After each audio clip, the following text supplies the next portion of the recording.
The men were draining the water. Suddenly he notices something shiny in the distance. He came closer to see that it was a large piece of gold. He glanced at his companion, the bearded man, in the distance. Not looking this way, he was relieved, but after some hesitation, the man called for the bearded man. It is said that true gold does not fear fire. They took out the lighter and tested it without tarnishing. It seemed to be real gold, but what they didn't expect was, this was just the tip of the iceberg. They dug up the surrounding sand and soil, revealing a much larger area of gold. When they couldn't dig, they tried to lift a piece off. The two strong men exerted all their strength. The gold didn't move at all, so they tried to pull it with a cart, but the tires sank deep, and the rope broke. Undeterred, they decided to try again. The same thing happened. Then they realized it wasn't a piece of gold. It was a gold mine. It's getting late. They had to go and collect some firewood first, to build a big fire, to prevent the wolves from attacking late at night. By nightfall, the bearded man suggested that in order to get the gold out, one of them had to get an excavator. The other man would stay here to guard the gold, but it would take 5 days to get there and back. The man's foot was injured. I'm afraid he can't survive for 5 days on his own, so the bearded man volunteered to stay behind to guard the gold. But to prove himself, the man insisted on staying on his own. The next day the bearded man took most of the water. He took most of the water with him, and threw him a satellite phone so they could communicate. He told him to hold on. 5 days later they would be rich. After the bearded man left, the men first buried the gold mine in sand and soil. Then using a tarp, they set up a simple tent by a tree. They went to collect some dry wood. As night falls, he builds a campfire, and takes a bite of hot canned food. But he only takes a small bite. There are long days ahead. He must save his money. Hearing the sound of wolves howling in the distance, the man could not help but grip the knife in his hand. The next day he woke up to the blazing sun. The first thing he did when he woke up, he looked at the gold on the other side. At that moment the phone rang. The man ran over to answer it, but there was no signal. The firewood around the house has run out, so the man takes the tarp and goes further away to collect it. Suddenly he notices something flickering in the distance again, so he covers the gold with a stone. Then he slowly climbs up the hill. It was the wreckage of a plane. A man is squatting on the ground drinking water. Suddenly he finds a snake next to him. The man gives a greedy look. He picks up his knife and lunges for it. He misses his target, and spills what little water he has left. He can only pour what little juice is left into his mouth, enjoying the last of it. It's his 4th day in the desert. A few days ago, he and his companions had discovered a gold mine here. To get his hands on this treasure, the companion went back to find a digger, and the man stayed here to guard the mine. That day he found the wreckage of a plane in the desert. Judging by the weathering of the shell, the plane had been wrecked for a long time. He then went back into the cabin. He found it to be a very good shelter, but staying here, he couldn't see the gold on the other side of the hill, so he started to dismantle the cabin shell, and then carries it back across the hill on a rope. The man drags the heavy object along. The hot desert sun,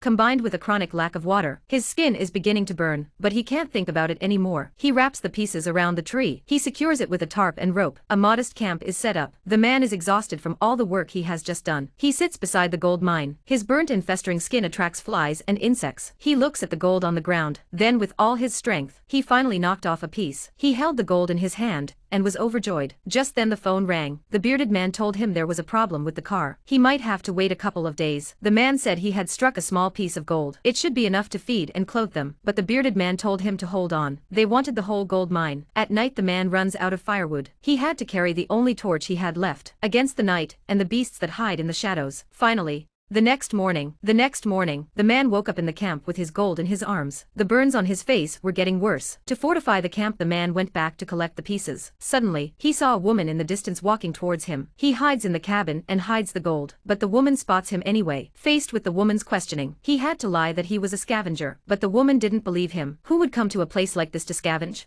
Looking at the man in a panic, the woman thought he was hiding something. She soon found the camp behind the hill.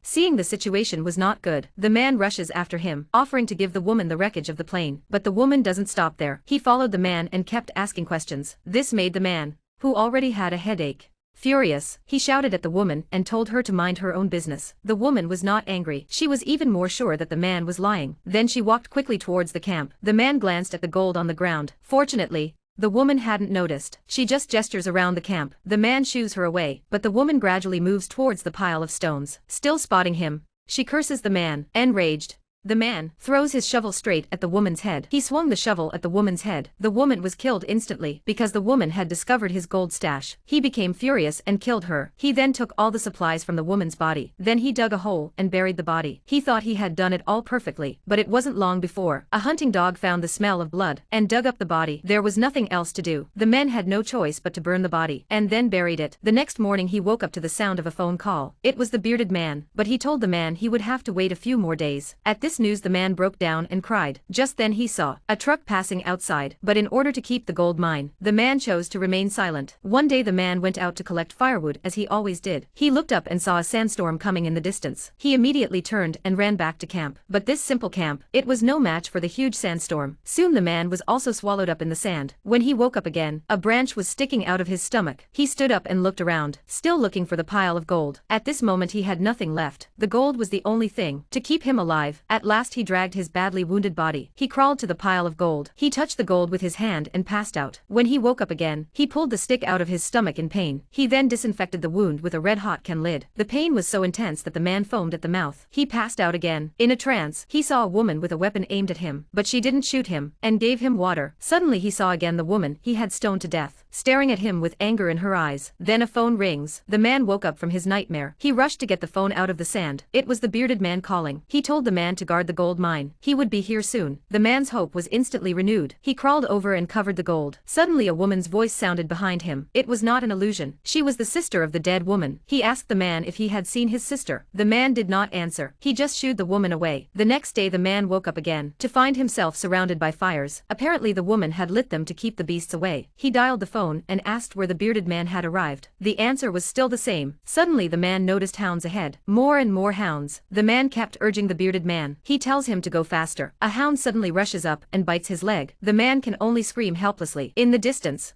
on a hill, a man is watching all this. The screams on the other end of the phone. The bearded man had already arrived. He had been waiting for the man to die. Then he took the gold for himself. Soon the bearded man arrives with his digger in tow. He looked at the dead man on the ground with no expression on his face. But just as he took out his gloves and was about to dig for the gold, suddenly he was shot in the heart with an arrow. He fell beside the man. In the face of huge profits, the bearded man showed his sinister nature. The man who stayed behind could have been saved many times over, but human greed got him killed.